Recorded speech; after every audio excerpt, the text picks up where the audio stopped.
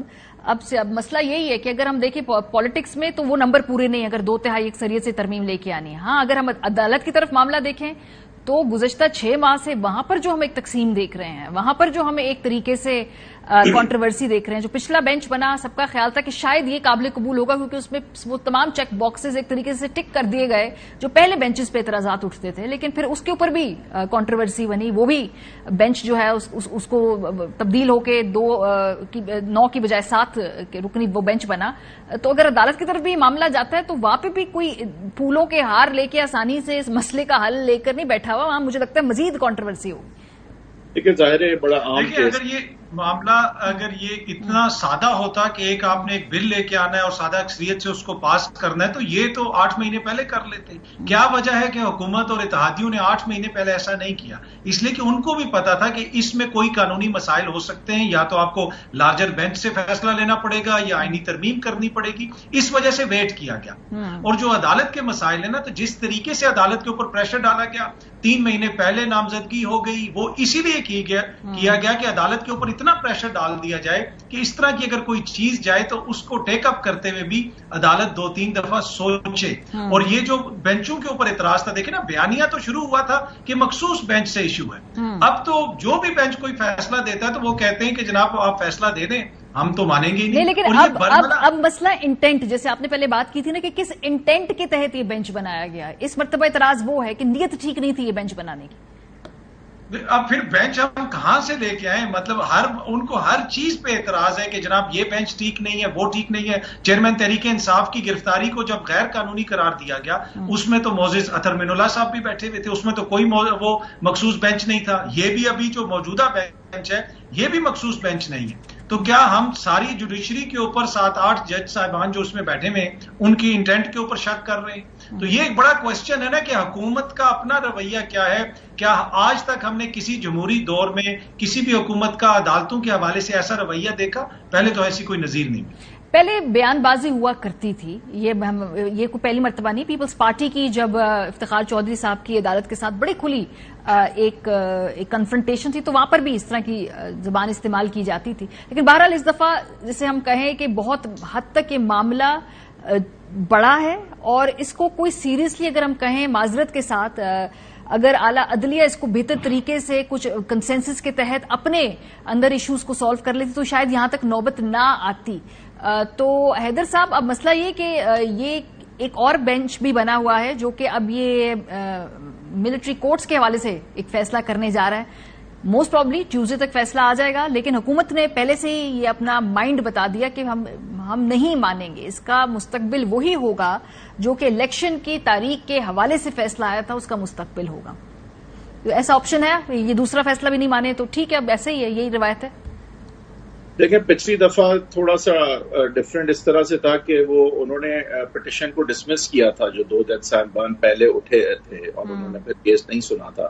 انہوں نے کم سے کم اپنے اختلافی نوٹ میں اس چیز کو آبزرو کیا ہے اور پھر باقی ساروں نے اس کو فالو کر کے, یعنی چاروں نے پھر اس طرح کا اختلافی نوٹ جو ہے وہ جاری کیا تھا. اب اس کو ججمنٹ کی حیثیت حاصل ہو نہ ہو, لیکن اتنا ضرور تھا وہاں پہ کہ باتیں ہوتی. وہاں پہ اب وہ 2 جج صاحبان نے کہا کہ یہ بینچ تو بن نہیں سکتا تھا جب تک کہ اس قانون پہ فیصلہ نہیں ہوتا, تو لہٰذا ہم اس کو بینچ نہیں مانتے اور ہم نہیں بیٹھتے. بٹ اس حوالے سے کوئی آرڈر ابھی تک میں نے کم سے کم نہیں دیکھا کہ انہوں نے تحریری طور پہ اس پہ کیا کہا ہے. بہرحال جس کو اس کو ایشو بنانا ہوگا, ظاہر ہے ایک ایشو تو بن سکتا ہے, اور آئی تھنک کہ ہم جس پس منظر میں اس کی بات کر رہے ہیں تو میرے خیال سے یہ ایشو بنے گا اور ڈیفینیٹلی بنے گا اور بہت جلد بنے گا, اور ہو سکتا ہے فیصلے سے پہلے ہی بن جائے.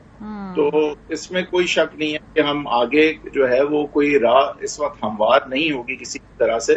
سوال یہاں پہ یہی ہے کہ کیا یہ ملٹری کورٹس جو ہیں وہ ایک فیصلہ آلریڈی ہے کہ وہ آئی ہیں, اس میں ہر چیز کنسیڈر نہ بھی کی گئی ہو, لیکن بنیادی طور پہ جو ہے یہ والا بینچ اب ان گراؤنڈز پہ تو ایٹ لیسٹ اس کو انکانسٹیٹیوشنل ہولڈ نہیں کر سکتا. لیکن یہ ضرور ہے کہ اس پہ جب عمل درآمد کی بات آتی ہے تو سویلینس کب ٹرائی ہو سکتے ہیں اور کیا یہ تعین صحیح طرح کیا گیا ہے, ریزنز اس کے صحیح طرح دیے گئے ہیں کہ events of military court offence یہاں لیڈ آؤٹ تھے جب ہی ٹرانسفر کیا گیا, یہ سارے